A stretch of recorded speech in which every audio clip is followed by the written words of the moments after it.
All right, let's take a look around the league because we haven't done that in a while. Look at the standings right now. Looks like let's start in the AL West. Looks like the A's are having another fantastic season. Looks like they're leading pretty handily over everybody else. The Rangers don't seem to be particularly good at all.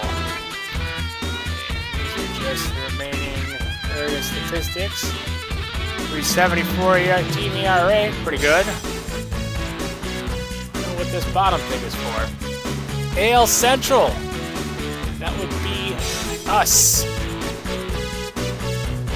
We are leading the AL Central, tied with the Twins following that win. The White Sox are 1.5 games behind. Looks like you can see the difference in team statistics based on games that are simmed and games that are played. Our runs scored is ridiculously low, and our runs against is half of these other teams. Our team average is on the low end. Home runs is not very impressive. Stolen bases is off the charts, and the ERA is absurd. So it looks like the AL Central has got quite a few powerful teams in it. So we'll see how this will definitely be an interesting race. With the AL East, Orioles are leading. Interesting. Red Sox and Yankees are tied at 2 games back. And it's pretty much everybody else, and the Blue Jays seem to be down in the basement, hanging out. NL West, Padres are on top of the division. That's a bit unusual. The Giants are right behind them. They're only a game and a half back. As you can tell, the Giants have a very powerful offense, as to be expected. And everybody else is falling in line behind them. NL Central, Cardinals are on top. I believe they had a pretty good team when this came out. 2005 or 2006, they went to the World Series and won it. So, yeah, they're no surprise there. Cubs and Brewers are a bit of a surprise, though, staying right in there. And the Astros, of all teams, back before they were busy tanking in order to make money, I suppose. And then it pretty much looks like the Pirates are pretty far back, and the Reds are way behind. NL East, the Marlins are up on top. Mets and Nationals are right behind them. Looks like the Phillies are a little bit off the pace, and the Braves, holy cow. Wonder what's going on over there. They are way out of it. 11 games back already, and only a quarter of the way through the season.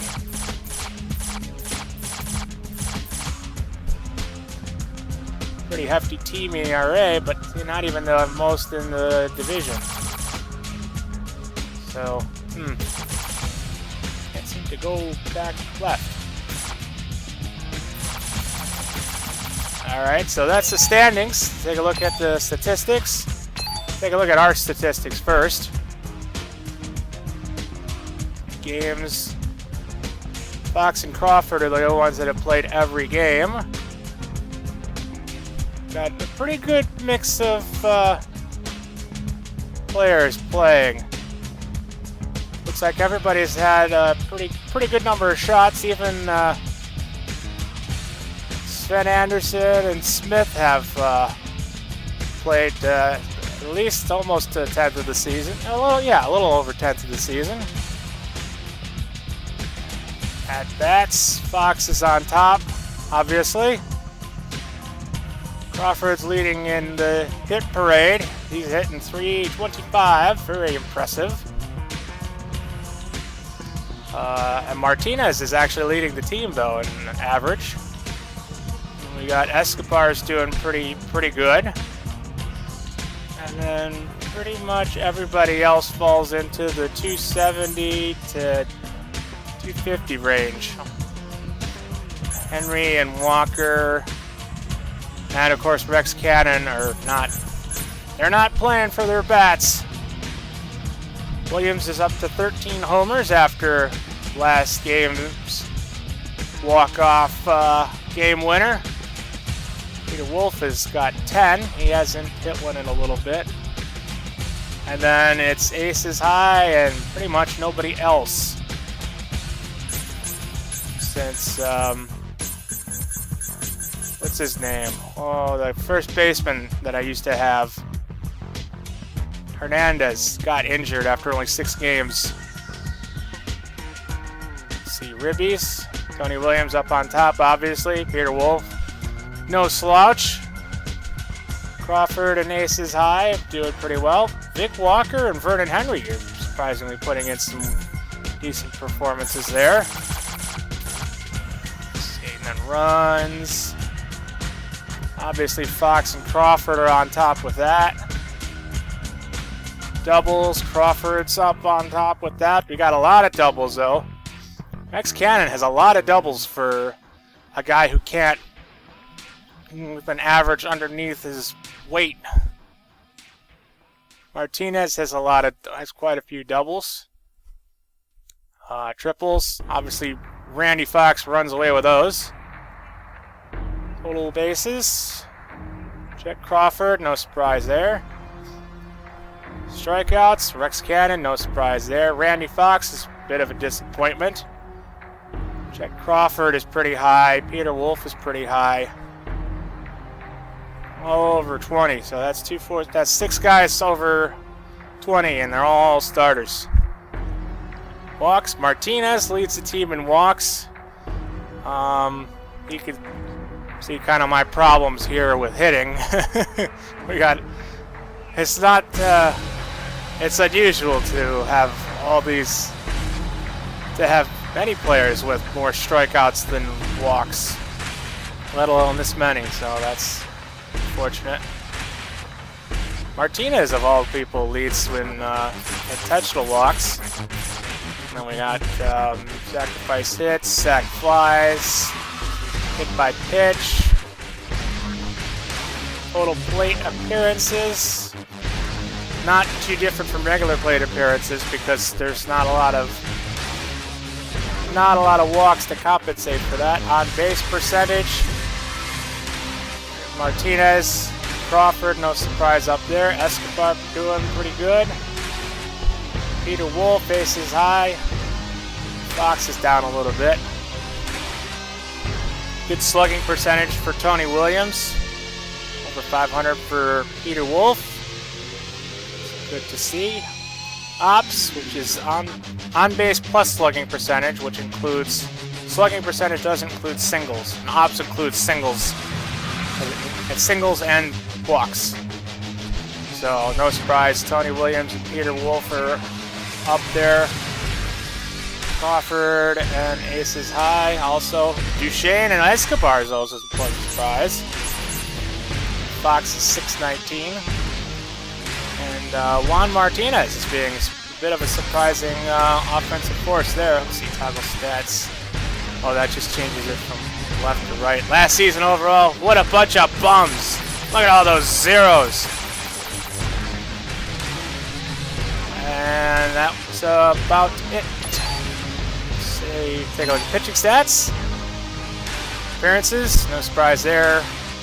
David Hirsch and Jeff Clark. Lots and lots of appearances. Devin Austin, quite a few as the closer. And then the next starter, Tony Guzman, has had half as many appearances. Innings pitched, way off the charts, obviously, as you've seen the way that I play. ERA, got a couple of guys under 1. Doesn't say too much though, since they've only played not even 20 innings. Only David King has played more than 20 and only by a third. But Clark is only about 1 1/3. Hirsch is just under 2. This is still very impressive, especially with as many innings as he's pitched. And then we've got pretty much everyone else. Chavez and Ivanovic and Austin putting up more numbers. Hirsch and Clark tied in wins. Clark and Ivanovic lead in losses. Hirsch has 3, Austin has 3. Win percentage is not that useful of a stat for pitchers because there's so many different things that go into it. Austin's got 9 saves. Lefebvre and Anderson also have a save apiece. Remember that. 2 blown saves. 17 starts, 15 starts for Hirsch and Clark respectively. Complete games, 8 for Clark, 4 for Hirsch. 2 shutouts, including a near-perfect game by Jeff Clark. Hirsch has given up the most runs, 29 of them earned. And he's way up there in strikeouts. Over 100. More important, strikeouts per 9 innings. Austin tops the charts as usual for the closer, but Hirsch is up there with almost 8, which is pretty good for a starting pitcher. There's been, I believe that there's been starting pitchers, the best flamethrowers get up to around 10, I believe, but they don't pitch nearly as many innings. Carl Smith's surprising with a lot of strikeouts for his innings. And then you see Clark is not as much of a strikeout pitcher. He's just accumulated a lot from sheer innings. Walks. He's got a ridiculously tiny number of walks. A couple of pitches without any walks. You're not going to see that. Jeff Clark has 4 walks at 129 innings. Oh, that's ridiculous. Walks per 9 innings. Again, that's pretty much all underneath 1. Intentional walks, I have 0 because I can't figure out what the control for it is. And also, I don't particularly believe in intentional walks as a strategy. HB, I'm going to assume is hit batsman. Sack hits, sack flies. Pickoffs. David Hirsch has 2 pickoffs somehow. I don't know how he did that because I can't seem to do it. And obviously him and Clark have given up a lot of runs, or a lot of hits, due to their sheer number of innings pitched. Austin's way up there in hits per 9 innings. That's not particularly good for a closer. He's got quite a hefty ERA for a closer, but he's getting the job done with the number of saves. And he's only blown 2 and got 1 more loss additionally. Ivanovic around the same thing. Green around the same numbers. Generally holding teams to below 7. Hirsch has given up the most doubles. Clark has given up the most triples. Hirsch far and away giving up the most home runs. Little bases, at-bats. Opponent average. David King's doing pretty good there. Clark's got an opponent average under 2, so does Hirsch. Very good. And then whip is the last particularly relevant score, and I believe that, well, everybody except Austin, Green, and Ivanovic are under 1, which is, you would kill for those kind of statistics in like real baseball. So that's the our pitching stats. Let's take a look at our fielding stats real quick. Nothing particularly exciting here. TC is, I have no idea. Putouts. Since he plays first base, you get the most putouts. Because it counts as a putout every time you get thrown to first base, I believe. Vernon Henry's got a lot of assists, so does Walker. And Wolf, everybody manning the infield. Always good to see that. Peter Wolf's got the most errors, and even still, Only 4 through 47 games. That's only 1 every 10 games. That's not bad at all. And Walker and a couple of other guys. And then, whoops, fielding percentage. Everybody's either at 1,000 or pretty high up there. Tony Williams, the only guy with, well, Tony Williams and Peter Wolf are both not particularly good at that. Or I think that's around average for their positions. So, base running stats, stolen bases. Obviously, the Fox is at the top, 32. See, I got a lot of other guys with few filling numbers. Vernon Henry is an embarrassment to the art of stealing. You can see there, 235. Like the percentage. Fox is on top. Vandermeer is 3 for 1. Chet Crawford needs to probably pick better times. Rex Cannon is at a little over even, and then a couple of guys at even. So I should probably relax them a little bit and save them for when I'm facing less capable catchers, especially Vernon Henry. I think Peter Wolf got nailed on an attempted hit and run. I have no idea why I tried to make Tony Williams steal at some point. Okay, let's take a quick look at the league leaders. Let's see, we can't do this by team, can we? 2004 stats, no, that's not it. So, Mike Sweeney's leading the league in average. Paul LaDuca, kind of Martinez, Manny Ramirez, you know, guys not particularly surprising. Nick Johnson, Rafael Palmeiro, and I believe one of his leaders, he's 40. I think this would be his last season, so. Oh, that Thomas Sledge guy, or something like that. Remember him from the Expos. Marquis Grissom, another former Expo. Quite a few guys up there. You can see that Tony Williams has fallen out of the top spot. Oh, my phone is ringing. Just ignore that. It's like Hideki Matsui, of all players, is leading the league in home runs. Interesting, because he's not particularly overly powerful. Tony Williams, who's this? Michael Young. No surprise there. Scott Rowland, Holiday. Bunch of guys from Colorado. Never a surprise. Todd Helton. Towards the tail end of his career. Paul Konerko. Jay Dowd, who is not Barry Bonds. RBIs. Manny Ramirez at the top. Barry Bonds, Mike Piazza, the Pizza de Resistance. You know, all the typical contenders.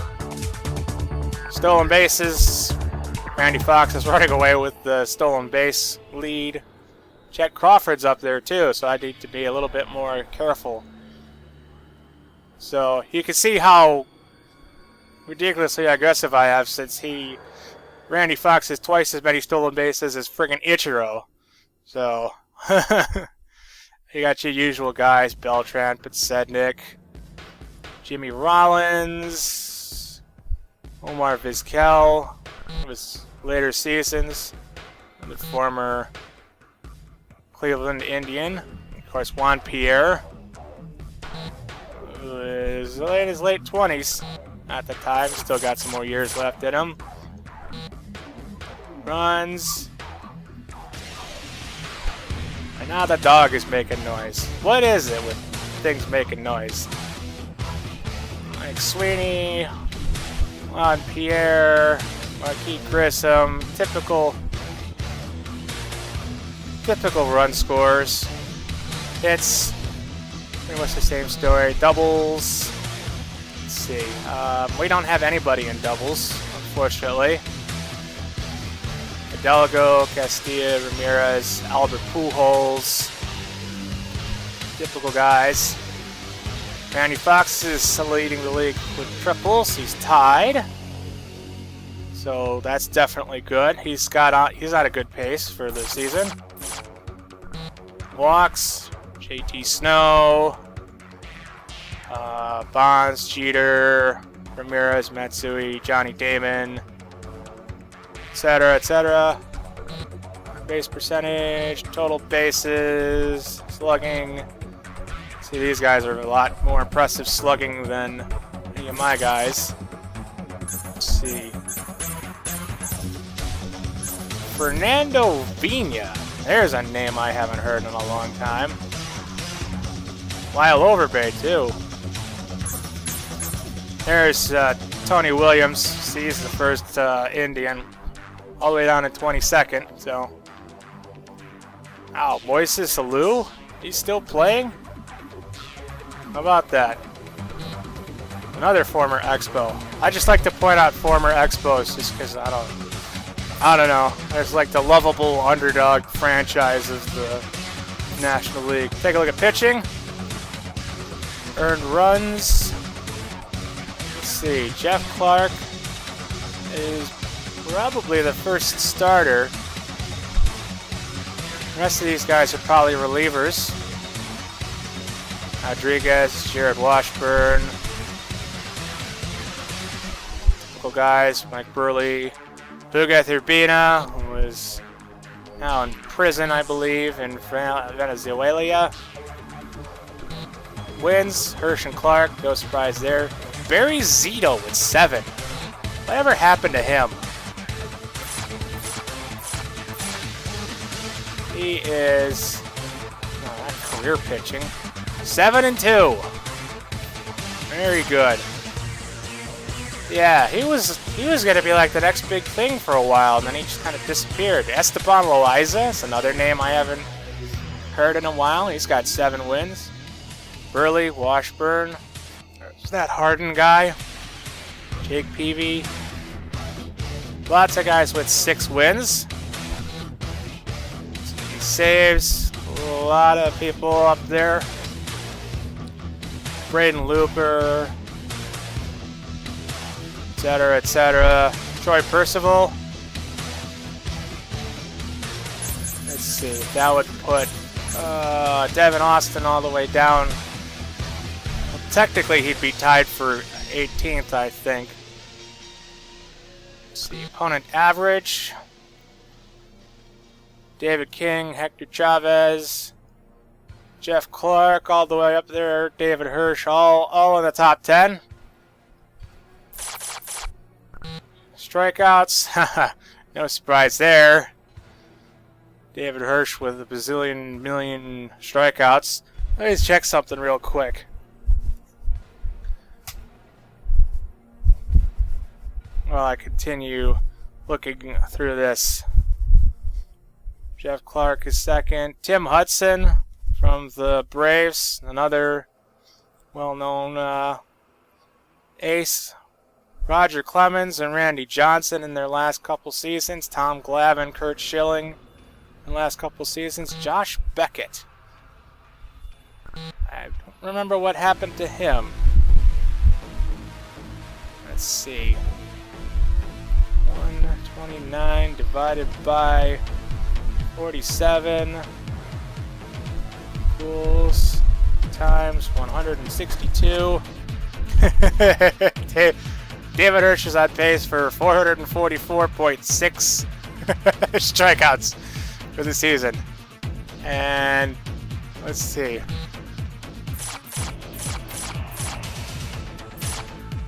Where is 132 innings pitched?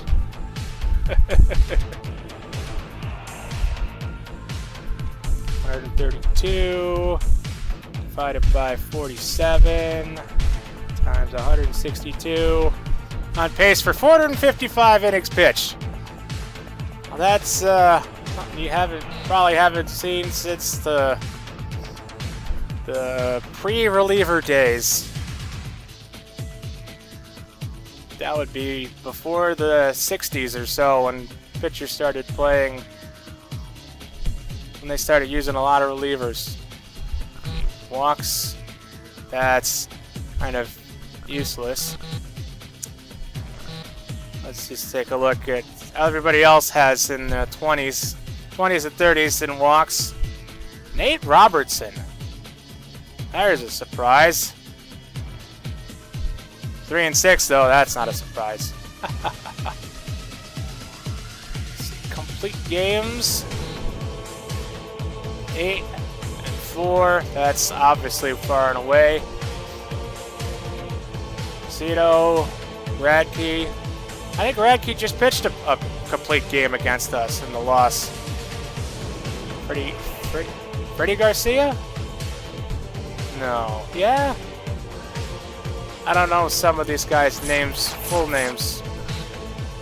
Shutouts, etc., etc. Innings pitched, obviously. Way the hell on top there. Let's see, career stats. I think that's it. Let's take a pretty quick look at league news. Let's see. MVP race follows the All-Star game. Oh, we get the All-Star voting. See, there's a surprise there. Ivan Rodriguez from the Tigers. See Joe Mauer's up there too. Nick Sweeney, David Ortiz, Rafael Palmeiro, Mark Teixeira. No surprise. Soriano. See, do we have anybody? Alex Rodriguez. Go figure, huh? And Jeter, of course. Why not? Oh, Bobby Crosby. That's the guy that I said was Bill Crosby. Not even any outfielders. Gee, thanks. How many bases do I have to steal before you acknowledge my existence? Look at the number of Yankees, Red Sox. Even in video games, the sporting universe revolves around the Yankees and Red Sox. Whatever. Take a look at the NL. Mike Pizza. Jeffy Bagwell. This would be one of his last seasons, I believe. And Todd Helton also. Jose Vidra, that's a bit of a surprise. Jeff Kent. Scott Rowland from the Cards. Russell Branyan. Nomar Garcia Parachica. Adam Everett. That is an interesting selection. Outfielders, Barry Bonds, obviously.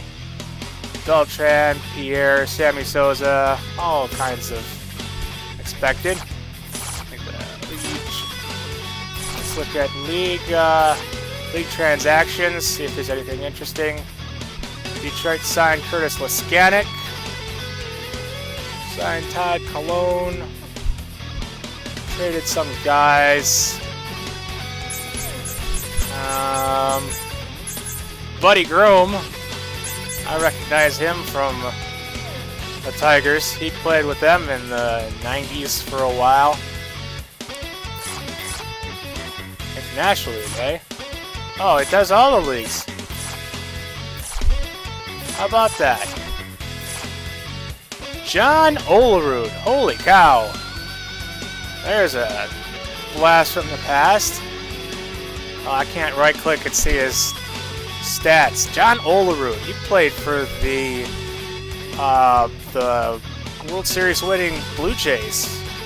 I'm pretty sure he was on those teams. I know he was on the Blue Jays for a long time. I think he was also on the Brewers, but don't quote me on that. San Cornejo. Cornejo is Spanish for rabbit, I believe. That's about the only interesting thing I have to say about that. Todd Van Poppel, another pitcher with a long, illustrious career. Hideo Tadano. Notice he's only go back until the start of May, so this might not be the full league report. Let's see. Injury reports. Oh, Steve Finley, 239 days with a torn right shoulder. he might be done, because I believe he's pretty old in this game. Jose Hernandez, Dimitri Young. I already made that joke. Ooh, Carlos Guillen with a torn posterior crucial ligament. That is a nasty injury. 246 days left. That would be it, the season.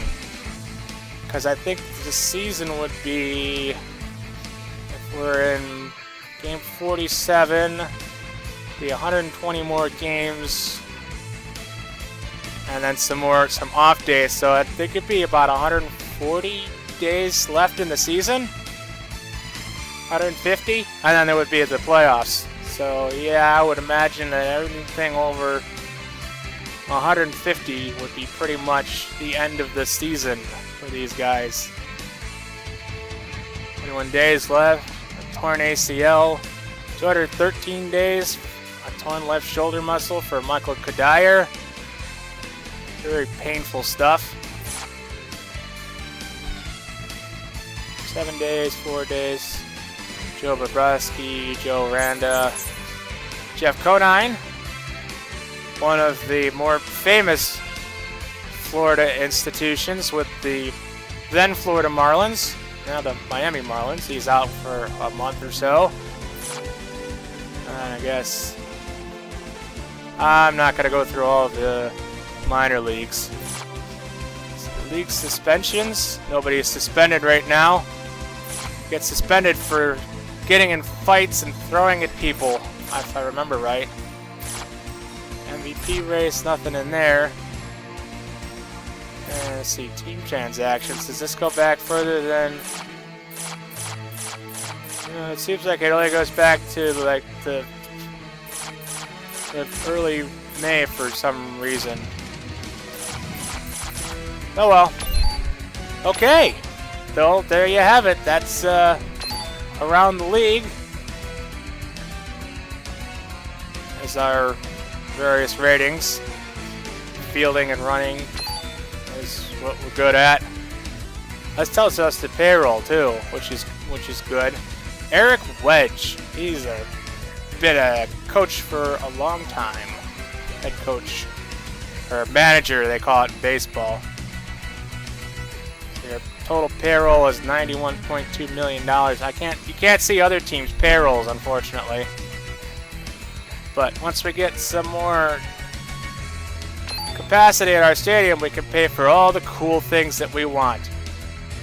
Team chemistry doesn't seem to be improving much.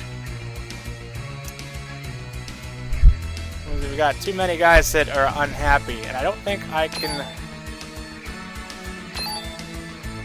don't know if I can re-sign them. If I can renegotiate their... oh, I guess I can. I change it to situational. Is he going to get pissed off? The player rejects your offer. Yeah, you don't want to screw around with it too much. Oh, Randy Fox isn't worth much at all. Can I sort this by overall? Wow, I'm paying paid $15 million to my two big starters here for good reason. Tony Guzman, $6.1 million. He's not worth that much. Is he? And he'll beat Ace. Ace, eh? Well, that's definitely one way to put it. I didn't think his pitches were that good. I don't think I can go down any further, can I? Angrily rejects your offer. I spit on your offer. Yeah, unfortunately, there's not really... wow, $4.8 million for Ivanovic. That's a little ridiculous. Ace? Really? Yeah, you can't really... the unfortunate thing about this game is that you can't really negotiate with player demands. They're pretty... uh-oh. All these contracts are for 1 year only. That's not good. Aces High wants more money to stay. That means that everybody is going to be up for negotiation at the end of the season. That's gonna be terrifying. I might have to let some guys go and create some new scrubbinis to join the illustrious organization. Well, here. I'm not making Randy Fox go anywhere. Let's give him pick him an offer. There we go. That's something. But Duchesne. He's very unhappy with the amount of playing time. Maybe if I can go down to situational. No, that didn't work. And now he's pissed off. I'll go up one more $100,000. Great. Okay, that's something. And Demir wants a lot. I don't understand why he's signed as an everyday player. A lot of these guys are kind of overvalue themselves, obviously. Carl Quincy. He feels you're not paying him as much as you promised. Well, what's less than backup? Nothing. Here, I'll go up to 4 years. How about that? Really? How about 3 years? Whatever. I guess they don't want you to lock them up for too long. Vernon Henry, I would like to lock up for some time. I don't think Lefebvre is worth that much. I certainly don't think Hector Chavez is worth that much.